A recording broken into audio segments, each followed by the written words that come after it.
Mührü bulmalıyız. Efrasiyap götürmediğine göre mühür obada. Doğru dersin beyim. Lakin obada mührün sırrını başka kim bilir ki? Obayı sen benden daha iyi bilirsin Artuk Bey.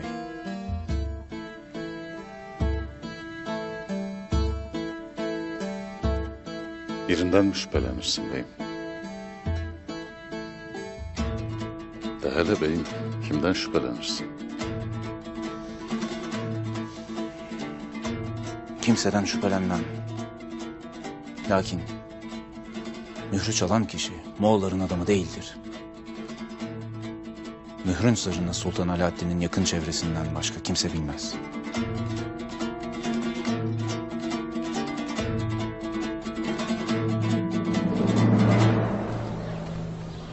Ya Rabbi, sen evlatlarımızı, obalarımızı musibetlerden koru. Yardımını bizden esirgeme. Elini bizden çekme ya Rabbim. Senden başka kimsemiz yok. İhanet otağımıza kadar girmişken senden başka kimse koruyamaz bizi. Yardım et Allah. Sen neler dersin Hayme?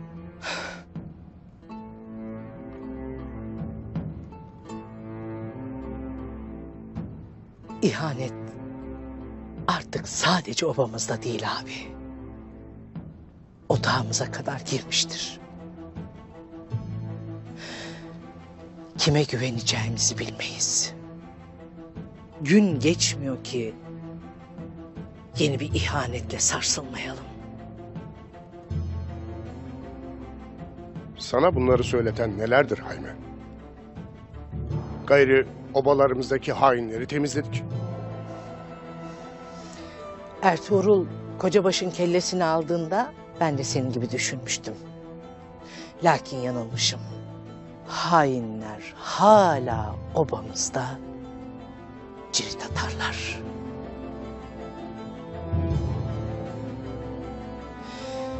Otağımda Sungur Tekin'e ait Noyan'ın istediği çok kıymetli bir şey çalınmıştır abi. Kim yapar bunu? Bu nasıl olur? Bilmem.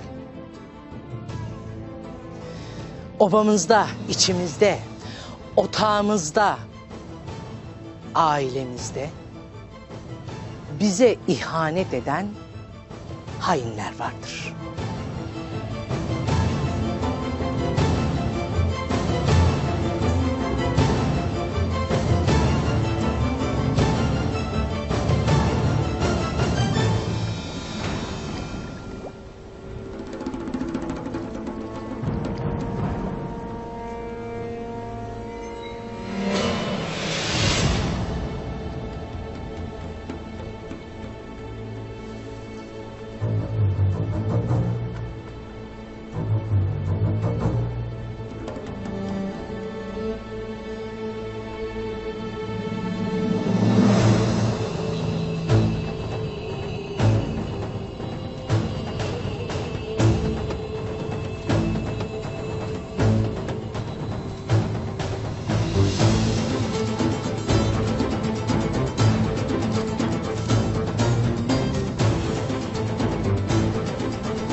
Gel bakalım obanın akıllı olan.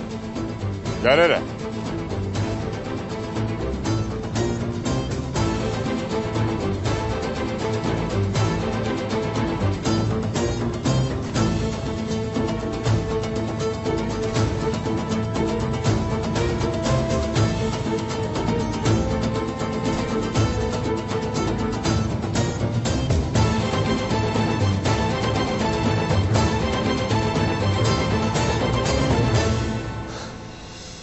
Noyan.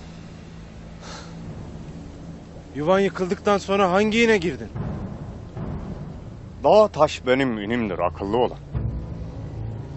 Duydum ki ikinci avradı almışsın. O yüzden gelmezsin derdim ama esaslı ermişsin. İlk avradını da unutmadım.